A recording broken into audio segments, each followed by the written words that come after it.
Untold secrets of relationship and parenting. Preparing is better then repairing. Ram గారు మరియు విజయ పెద్దన గారు నిర్వహిస్తున్న ఈ క్లాస్‌లో మీరు జాయిన్ అవ్వాలి అనుకుంటున్నారా?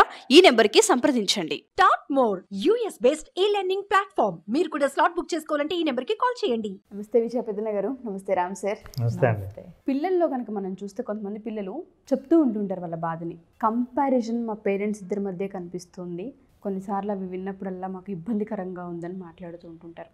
వైఫో హస్బెండో కంపారిజన్కి గురైనప్పుడు తెలియకుండా లోపల అది పెయిన్ తీసుకుంటూ ఉంటారు. పిల్లల పైన చూపించటమో, లేదంటే వీళ్ళ పేరెంట్స్ పైన చూపించటమో, ఇంట్లో పని వాళ్ళ మీద చూపించటమో చేస్తూ ఉంటుంటారు. డైరెక్ట్ పర్సన్కి చెప్పలేరు, ఎక్స్ప్లెయిన్ చేయరు. కంపారిజన్ వల్ల వచ్చే కాంప్లికేషన్స్ ఏంటి?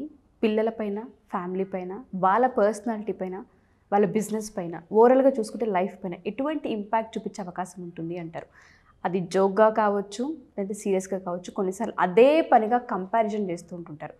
బాడీ అవ్వచ్చు, ఫుడ్ పట్ల అవ్వచ్చు, వాళ్ళ యాటిట్యూడ్, బిహేవియర్ పట్ల అవ్వచ్చు, కంపారిజన్ని తీసుకొస్తూ ఉంటుంటారు. సో రామ్ సార్, అది హ్యాండిల్ చేయడం ఏ విధంగా, దానివల్ల ఎటువంటి ఇంపాక్ట్ ఉండే అవకాశం ఉంటుంది అంటారు? కంపారిజన్ అంటే పోలిక అండి, పోల్చడం అని. పోల్చినప్పుడు ఉద్దేశం ఒకటే ఉంటుంది. నువ్వు తక్కువ అని చెప్పినప్పుడే పోలిక పిక్చర్లోకి వస్తుంది. ఏ కంపారిజన్లో కూడా నువ్వు ఎక్కువ అని చెప్పేదాన్ని కంపారిజన్ అన్నాం. యాక్చువల్లీ ఇంగ్లీష్లో సామెత ఉంది, comparison is the biggest thief of Joy అని.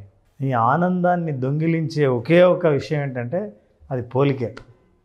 అసలు ఈ ప్రపంచంలో ఎవ్వరూ ఎవరితో పోల్చడాన్ని ఇష్టపడరు. అవును.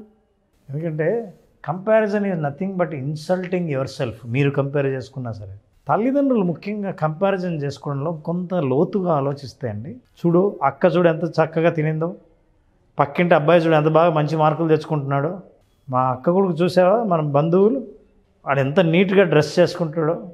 మీరు అంటున్నప్పుడు ఏంటంటే తెలియకుండానే యు ఆర్ కన్వేయింగ్ పిల్లలకి, we are not accepting you as it is. నువ్వు ఎట్లున్నావో అట్లా మేము ఒప్పుకోవట్లేదు. నువ్వు ఎట్లుండాల్సిందంటే రాజులాగో, భీమ్లాగో, రామ్లాగో, కిషోర్లాగో ఉండాల్సింది తప్ప నీలాగా మాత్రం కాదు అనేది మనం తెలియకుండా ఒక పవర్ఫుల్ మెసేజ్ని వాళ్ళకి పాస్ చేస్తున్నాం. మీరు చేస్తున్నప్పుడు అంతేగా, మీరు అలా ఉండాల్సింది, ఇట్లుంటే బాగుండేది అని అంటున్నప్పుడు ఇట్లుంటే మాత్రం నాకు ఇష్టం లేదని. సెకండ్, వాళ్ళు రిసీవ్ చేసుకునే పవర్ఫుల్ మెసేజ్ ఏంటంటే మీరు నన్ను ప్రేమించట్లేదు, నేనంటే ఇష్టం లేదు, నేను అలా ఉండి ఉంటే మీరు ప్రేమించేవాళ్ళు, నేను వీళ్ళలాగా ప్రవర్తించింది ఇన్ని మార్కులు తెచ్చుకొని నేను ఈ పని చేసి ఉంటే మీరు నన్ను ప్రేమించేవాళ్ళు. అంటే చిన్నప్పుడే పిల్లలకి తల్లిదండ్రుల పట్ల ద్వేషం కలగటానికి ఆస్కారం ఉన్నది పెద్ద కంపారిజన్ వల్లే. అందుకే ఈ కంపారిజన్ని ట్రాప్ అంటారు. తల్లిదండ్రులు ఏమనుకుంటారో తెలుసా, వాళ్ళు అనుకునేది ఒకటి, చేస్తున్నది ఒకటి. ఏమనుకుంటారంటే పోల్చి చెబితే వాళ్ళలాగా తయారవుతారేమో అనేది మీ ఉద్దేశం. కానీ మీరు ఎవరితో పోల్చారో వాళ్ళని ద్వేషించడం మొదలు పెడతారు ఫస్ట్. అసలు నువ్వు ఎందుకురా మా ఇంటికి వచ్చావు, నాకు అర్థం కాదు, మా ఇంట్లో బాగా బిహేవ్ చేస్తాను, నీ మార్కులు నీకు ఎన్ని వస్తే నువ్వు ఎందుకు మా డాడీకి చెప్పావు నీ మార్కులు అంటే ఇప్పుడు వాడిని ఎంత దూరం పెడితే మంచిదా అని అనుకుంటారు ఫ్రెండ్స్. మేము చేసే comparison it is a biggest trap. తల్లిదండ్రులు భార్యాభర్తలుగా కానీ తల్లిదండ్రులుగా కానీ పిల్లల్ని ఎప్పుడూ కంపారిజన్కి దూరంగా ఉంచాలి. Inspiration is different from comparison. ఒకరి నుంచి నేర్చుకోవాలన్న ఒక ఇన్స్పిరేషన్ని వాళ్ళలో కల్పించడం అనే కోరిక వేరు, కంపారిజన్ వేరు. ఇన్స్పిరేషన్ నీలాగే ఉండి వాళ్ళ నుంచి ఏం నేర్చుకోవచ్చు అంటే అని చెప్పడం ఒకటైతే, కంపారిజన్ అయితే నువ్వు నీలా కాకుండా వాళ్ళలాగా ఉంటే బాగుండేది అని చెప్పడం. ఇది ఎవ్వరూ హర్షించదగే విషయం కాదు. ఏ పిల్లలు ఒప్పుకోరు, అసలు తల్లిదండ్రులు ఒప్పుకోరు. ఒకవేళ వాయిస్ ఉండి పిల్లలు మీరెందుకు తల్లిదండ్రులు ఇలా ఉన్నారు, వాళ్ళలాగే ఎందుకు లేరు అని అంటే, భార్యాభర్తలు ఇద్దరు కలిసి పిల్లల్ని వేరే పిల్లలతో కంపేర్ చేయడం ఒక ఎత్తు అయితే, భార్యాభర్తలు ఇద్దరే పిల్లల ముందు ఒకరినొకరు కంపేర్ చేసుకుంటూ, వాళ్ళు చూడు పక్కింటి ఆవిడ పిల్లల్ని ఎలా చేస్తుంటుందో, పక్కింటి ఆయన చూడు పిల్లల్ని ఎలా కేర్ చేస్తున్నాడో అన్న పాయింట్స్ ఎక్కువగా విజయ్ గారు మనం చూస్తూ ఉంటాం, రెగ్యులర్ లైఫ్లో జరుగుతూనే ఉంటుంది. ఇదే పోల్చడం, ఇదే పోలిక పిల్లలకు కూడా తెలియకుండా డెవలప్ అవుతూ ఉంటుంది. పిల్లలు కూడా స్టార్ట్ చేస్తూ ఉంటారు, నీకంటే ఆవిడ చూడు, వాళ్ళ పేరెంట్స్ చూడు అని మాట్లాడుతూ ఉంటారు. ప్రతి తల్లికి, ప్రతి తండ్రికి అదొక మనోవేదన. ఇది కంపారిజన్, ఇది ఇలా చెయ్యకూడదు అని చెప్పేదాన్ని ఏ విధంగా కన్వే చేయాలో పేరెంట్స్కి అర్థం కాదు. ఇది పోతూ పోతూ పోతూ ఇంటర్, డిగ్రీ, ఇంజనీరింగ్ వచ్చిన స్టూడెంట్స్ పిల్లలతో సహా పేరెంట్స్కి అది పెయిన్గానే మారుతుంటుంది. అప్పుడు ఇంకా ఈ కంపారిజన్ ఎక్కువ అవుతుంటుంది. ఏ విధంగా అంటారు ఒక ఫ్యామిలీ మొత్తం ఇటువంటి ట్రామాలో ఉన్నప్పుడు ఏ విధంగా అంటారు? ఇప్పుడు రామ్ గారు చెప్పినట్టు కంపారిజన్ ఎవరికైనా సరే, అంటే పిల్లలకైనా ఎవరికైనా సరే ఇబ్బందికరంగాను, ఎవరితో అయితే పోల్చబడ్డారో వాళ్ళ మీద అకారణ ద్వేషాలు కలిగిస్తాయి ఖచ్చితంగా. ఫస్ట్ ఈ పిల్లల ముందు తల్లిదండ్రులు ఒకళ్ళతో కంపేర్ చేసుకున్నప్పుడు ఏమవుతుందంటే పిల్లలకు కూడా తల్లిదండ్రుల మీద ఒకలాంటి, అంటే వీళ్ళంత కేపబుల్ కాదు, ఎందుకంటే ఈవిడ ఆయన్ని ఎవరితోనో పోలుస్తూ ఉంటుంది, ఆయన ఈవిడ్ని ఎవరితోనో పోల్చి నువ్వు సరిగ్గా లేవంటూ ఉన్నప్పుడు, సో మొత్తానికి వీళ్ళిద్దరైతే గొప్పగా లేరు అనేది పిల్లల ముందు పోర్ట్రే చేసుకోవటం అవుతుంది తెలియకుండా.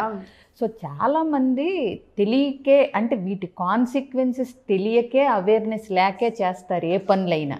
ఇప్పుడు మనం చెప్పాల్సింది కూడా అదే. అంటే ఏంటి, ఇందాక రామ్ గారు కరెక్ట్గా అన్నారు, అలా చెబితే వీళ్ళు అద్భుతంగా, అంటే అలా తయారవుతారేమో అని వీళ్ళు అనుకుంటారు. కానీ అలా చెప్పటం వల్ల సెల్ఫ్ ఎస్టీమ్ దెబ్బతింటుంది, అంటే కాన్ఫిడెన్స్ లెవెల్స్ తగ్గిపోతాయి. జనరల్గా హస్బెండ్స్ వైఫ్ని కంపేర్ చేసేది జనరల్గా వంట దగ్గరో, డ్రెస్సింగ్ దగ్గరో, లేకపోతే కెపాసిటీస్ దగ్గరో, ఎవరు కంపేర్ చేసినా అదే కదా. ఆడవాళ్ళు అయితే సంపాదన మీద మోస్ట్లీ ఉంటుంది. నవ్వుతా అయినా ఏదైనా సరే అనేస్తూ ఉంటారు. పక్కింటి వాళ్ళు ఇవాళ పెద్ద టీవీ కొనుక్కున్నారంట అంటే దాని అర్థం భర్త ఎలా తీసుకుంటాడంటే, సో నాకున్న చిన్న టీవీ మనకున్నది ఇప్పుడు మా ఆవిడికి సరిపోలేదన్నమాట, ఇండైరెక్ట్గా పెద్ద టీవీ కావాలని చెప్తుంది అన్నదే తీసుకుంటాడు ఆయన. తీసుకుని ఏంటంటే ఆ టీవీ కొనగలిగే స్తోమత లేనందుకు ఆత్మన్యూన్యతలోకి వెళ్ళిపోతాడు. ఇది మగవాళ్లతో జరిగేది. ఎస్పెషలీ మగవాళ్ళ కాన్ఫిడెన్స్, ప్రైడ్ ఉండేది సంపాదన వన్ ఆఫ్ ద థింగ్స్, ఎందుకంటే అది కనిపిస్తా అట్లా ఉంటుంది కాబట్టి. సో ఒక వ్యక్తి యొక్క సామర్థ్యం, అతని యొక్క సంపాదన కేపబిలిటీస్ను ఎంత సంపాదించాడన్న దాన్ని బట్టి కొలుస్తూ ఉంటుంది సమాజం. కాబట్టి ఆవిడ మనకు అది లేదు, ఇది లేదు, అది లేదు, ఇది లేదు, వాళ్ళకుంది, వీళ్ళకుంది, నువ్వు వాళ్ళ అన్నప్పుడు ఏంటంటే కాన్ఫిడెన్స్ దెబ్బతింటుంది.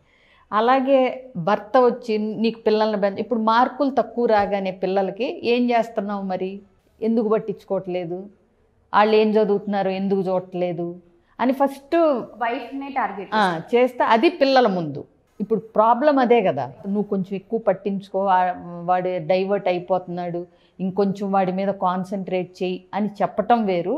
నువ్వేం చేస్తున్నావు, మరి నువ్వు పట్టించుకోపోబట్టే వాడికి మార్కులు తక్కువ వచ్చినాయి అంటే వాడు కూడా ఏమనుకుంటాడంటే ఓకే తప్పు కాదు, బ్లేమ్ గేమ్లా అయిపోతుంది.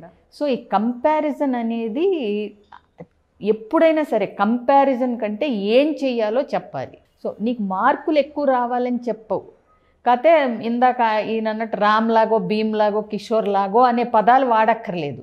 60 మార్కులు వచ్చినాయి, నెక్స్ట్ టైం 70కి ట్రై చేయరా, ఇంకొక అరగంట కూర్చుంటే ప్రతి సబ్జెక్ట్లో నీకు ఇంకా బాగా వస్తాయి, నాకు ఆ నమ్మకం ఉంది, నెక్స్ట్ టైం నువ్వు 70కి ట్రై చేయి అంటే సరిపోతుంది కదా. మధ్యలో ఎక్స్లు వైలు పేర్లు తేటం వల్ల సెల్ఫ్ కాన్ఫిడెన్స్ దెబ్బతింటుంది మెయిన్ అది. ప్లస్ నేను వీళ్ళకి పుట్టి వీళ్ళకి ఏమి అంటే ఇవ్వలేకపోతున్నాను, ఒక కొడుకుగానో కూతురుగానో, మీటింగ్ ఎక్స్పెక్టేషన్స్, మీ అంచనాలకు నేను అందుకోలేకపోతున్నానన్న ఫీల్ వాళ్ళ ఆత్మవిశ్వాసం కోల్పోయేలా చేస్తారు.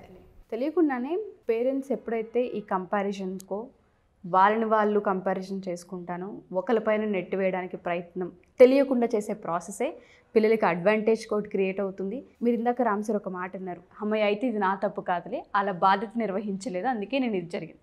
ఎప్పుడు ఆ కోణంలోనే పిల్లలు ఆలోచిస్తూ ఉంటారు, ఇది మన బాధ్యత అని తీసుకోవడం మానేస్తూ ఉంటుంటారు. కంపారిజన్లో ఇంకో ప్రమాదం కూడా ఉంది. అంటే విజయ గారు వైఫ్ అండ్ హస్బెండ్ గురించి చెప్పారు, నేను పిల్లల గురించి మాట్లాడుతున్నాను. మీరు కంపేర్ చేసి మార్కులు ఏంటంటే మ్యాథమెటిక్స్లో అంత తక్కువ వచ్చాయి, వాడు చూడు ఎన్ని వచ్చాయో, అసలు ఇంత తక్కువ వచ్చేది అని అన్నారంటే మీరు అన్న తర్వాత ఇప్పటి నుంచి బాగా చదువుతాడు అనేది మీ ఉద్దేశం. తను ఏమనుకుంటాడంటే నాకంటే కిషోరే గొప్పవాడు అనమాట, అయితే కిషోర్ ముందు నేను తక్కువే అనుకున్న తర్వాత రేపు క్లాస్ రూమ్లో సాంగ్స్ పోటీలు పెడతారు, పెయింటింగ్స్ కాంపిటీషన్ ఉంటుంది, స్పోర్ట్స్లో కాంపిటీషన్ ఉంటుంది. అప్పుడు అదే స్పోర్ట్స్లో కిషోర్ ఉంటాడు అక్కడ. యాక్చువల్గా మీ అబ్బాయికి మంచి టాలెంట్ ఉంది, మంచి సింగర్ లేదా మంచి స్పోర్ట్స్ మ్యాన్, ఏదైనా ఆడగలిగి ఉత్సాహంగా చేయగలడు. మ్యాథ్స్లో మార్కులు తక్కువ వచ్చాయి కానీ మిగతా వాటిలో ఉంటాయి.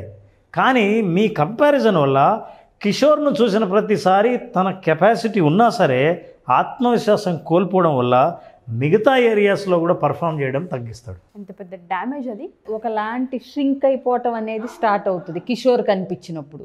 మీరు శాశ్వతంగా లాక్ చేశారు. సో ఈ లాక్ ఓపెన్ చేయాలంటే చాలా కష్టం. ఇదొకటి.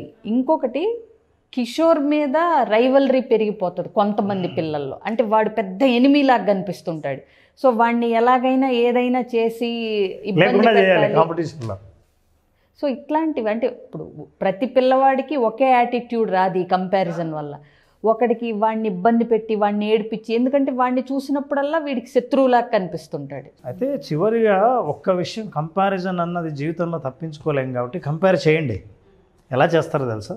ఒకవేళ తల్లిదండ్రులు కంపారిజన్ నుంచి తప్పించుకోలేకుండా ఉన్నప్పుడు మీ పిల్లల పర్ఫార్మెన్స్ నిన్నటితో కంపేర్ చేయండి.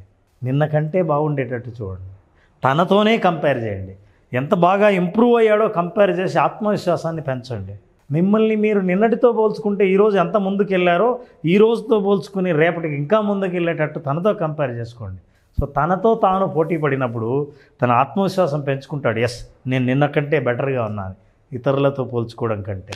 అది భార్య అయినా భర్త అయినా పిల్లలైనా. మనం దీని గురించి మాట్లాడుకుంటూ పోతే చాలా కాన్సిక్వెన్సెస్ ఉంటాయి. ఒక్కొక్కరు పర్సనల్గా మీట్ అయినప్పుడు వాళ్ళ ఎక్స్పీరియన్స్ని షేర్ చేసినప్పుడు ప్రాబ్లమ్కి సొల్యూషన్ ఖచ్చితంగా ఉంటుందని అర్థమవుతుంది. తల్లిదండ్రులు కూడా తెలియకే చేస్తారు చాలా మటుకు. ప్లస్ వాళ్ళ అనుభవాన్ని బట్టి కూడా చేస్తూ ఉంటారు. పిల్లల్లోనే ఇప్పుడు అన్న చెల్లియో అక్క, ఇప్పుడు 2 పిల్లలు ఉన్నారనుకోండి. ఫర్ ఎగ్జాంపుల్ మొదటి పాపో బాబో 14 నెలలకు నడిచాడు అనుకున్నాం, ఏదో సంవత్సరం 2-3 నెలలకి. రెండో వాడో ఎవరో ఒకళ్ళు కాస్త 16 నెలల వరకు నడవకపోతే వీళ్ళకి కంపారిజన్ వస్తుంది. ఏంటి ఏమన్నా కొంచెం స్లోనా ఏంటి, వాడు 14 నెలలకే నడిచాడు, వీడు 16 నెలలైనా నడవట్లేదు అని. ఇలా తెలియకుండా ఏంటంటే ఒకసారి కొద్దిగా అన్నీ అంటే లేటుగా చేస్తాడు అన్న దాని తర్వాత ఎవరితో అన్న చెప్పే కబుర్లలో కూడా మా పెద్దాడు ఫస్ట్ అంటే గబగబా నడిచాడు కానీ రెండోవాడు కొంచెం వెనకబడ్డాడు అని కూడా తెలియకుండా వీళ్ళ ముందే మాట్లాడుతూ ఉంటారు క్యాజువల్గా. కొంచెం పెద్దాడు స్మార్ట్ అండి, తెలివిగా ఉంటాడు, చిన్నాడు కొంచెం అమాయకుడు. అది వీళ్ళు ఏదో చెడు ఉద్దేశంతోనో వీళ్ళ మీద అంటే ఏదో కాంపిటేటివ్ స్పిరిట్ క్రియేట్ చేయాలనో చెప్పరు. కొన్ని ఏంటంటే అదొకటి. ఇంకొకటి, తల్లిదండ్రులకు నేను ఎప్పుడూ చూసి ఇది మాత్రం వీళ్ళ చేత మానిపించాలనుకునేది ఏంటంటే, ఊరికే ఈ సందర్భంలో చెప్తున్నా, వీళ్ళకి ఏబిసిడీలు వచ్చినాయి అనుకోండి, వచ్చిన ప్రతి వాళ్ళ దగ్గర నువ్వు ఏబిసిడీలు చెప్పమ్మా లేకపోతే అదేమంటుందమ్మా ఇదేమంటుందమ్మా అని వీళ్ళు చెప్పినంతసేపు బాగానే ఉంటుంది. చెప్పలేదనుకోండి ఇబ్బంది పడతారు. అంటే వాళ్ళ మూడ్ బాగాలేదు ఇది అది అని. ఇది కూడా ఆల్రెడీ పెద్దాళ్ళు అక్కడ ఎవరన్నా పెద్ద పిల్లలు ఉంటే రెండో వాళ్ళనే ముద్దు చేస్తున్నారు, రెండో వాళ్ళ టాలెంట్సే చూపెడుతున్నారు, బయట పెట్టాలని చూస్తున్నారు, నన్ను పట్టించుకోవట్లేదు అనేది క్లియర్గా నేను ఒక సందర్భంలో పెద్ద చిన్న పిల్లలు ఉన్నప్పుడు రెండో వాళ్ళవి అంటే న్యాచురల్గా చిన్న పిల్లలు ముద్దు మాటలు, కానీ పెద్దాడికి 5-6 ఇయర్స్ ఉండి వాడు అక్కడ నిలబడి బిక్కమొహం వేసుకుని చూస్తూ ఉంటాడు. ఎందుకంటే ఈ సీన్లో వాడి పాత్ర ఏం లేదు అక్కడ. సో ఇలాంటివి కూడా మనం తెలియకుండా చేస్తూ ఉంటాం. ఎగ్జాక్ట్లీ. సో ఎవరైతే మన ఈ ఎపిసోడ్ చూస్తూ ఉన్నారో, March 10th untold secrets of relationship and parenting, ఈ క్లాస్కి సంబంధించి లైఫ్ మీద హోప్ లేని వాళ్ళు కావచ్చు, మ్యారేజ్లో డిస్టర్బెన్సెస్ ఉన్న వాళ్ళు కావచ్చు, లేదా డివోర్స్ తీసుకొని సెకండ్ లైఫ్ని స్టార్ట్ చేయాలనుకునే వాళ్ళు కావచ్చు, లేదా పిల్లలకి సంబంధించి కొన్ని ఇబ్బందులు ఉన్నాయి, మేము వాళ్ళని ఎలా ప్రిపేర్ చేయాలో మాకు అర్థం కావట్లేదు అనే వాళ్ళు కావచ్చు, సూసైడల్ టెండెన్సీ వస్తుంది మాకు అనే వాళ్ళు కావచ్చు, ఇలా రకరకాల సమస్యలతో ఒక మ్యారిటల్ లైఫే కాకుండా జీవితానికి సంబంధించి కూడా ఇబ్బంది పడే వాళ్ళు ఉంటుంటారు. వాళ్ళకి మన ఈ సెషన్ ఏ విధంగా హెల్ప్ అవుతుందంటారు రామ్ సార్? ఇప్పుడు మీరు చెప్పినవన్నీ అవుట్కమ్స్. మనం కమ్యూనికేషను, సంబంధాలు సరిగ్గా లేకపోవడం వల్ల వచ్చిన సమస్యలు, రకరకాలైన సమస్యలు మనం ఎన్ని చెప్పినా. అందుకే మనం రూట్ మీద ఫోకస్ చేస్తూ నేను విజయ గారు మార్చి 10వ తారీఖున untold secrets of parenting and relationship ప్రోగ్రాంలో అసలు వీటన్నిటికీ రూట్ కాజ్ ఏంటి, ఆ రూట్స్ని ఎట్లా అడ్రస్ చేయాలి. చాలామంది we are very happy wife and husband couple attend అవుతున్నారు. ఎందుకంటే ఏ ఒక్కరు అటెండ్ అయినా ఒక్కరు జ్ఞానం వచ్చినా ఉపయోగం లేదు. కలిసి బ్రతకాలనుకున్నప్పుడు ఇద్దరు ఒకే విషయం ఒకేసారి తెలుసుకుంటే అండర్స్టాండింగ్ చాలా ఎగ్జాక్ట్లీ ట్రూ. తప్పకపోతే ఒక్కళ్ళు వచ్చినా అంటే something is better than nothing, at least ఒకవైపు నుంచి. దానివల్ల ఒక ప్రయోజనం కూడా ఉంది. ఒకళ్ళు అటెండ్ అవుతే తాము మారాలి, ఇతరులు మారాలనుకోవడం కంటే అని నిర్ణయించుకున్న వాళ్ళకి చాలా ప్రయోజనం ఉంటుంది. వాళ్ళు ఏం మారచ్చో తెలుసుకోవచ్చు. సో వీళ్ళందరికీ ప్రయోజనం కలిగించి అట్లాంటి సమస్యలు మన సొసైటీలో మనం చూడకూడదు అనుకుంటే ఇట్లాంటి ఎడ్యుకేషన్ తప్పనిసరిగా అవసరం. అందరికీ ఒకే చోట ఒక రోజంతా 10 to 5 మార్నింగ్ చాలా విషయాల మీద, రిలేషన్షిప్ కానీ, పేరెంటింగ్ కానీ, అసలు లవ్ అంటే ఏంటి, వాళ్ళు స్ట్రాంగ్ కమ్యూనికేషన్ ఎలా ఉండాలి, వీటన్నిటి గురించి మాట్లాడాలి. Sure sir. Thank you sir. Thank you ma'am. Thank you so much.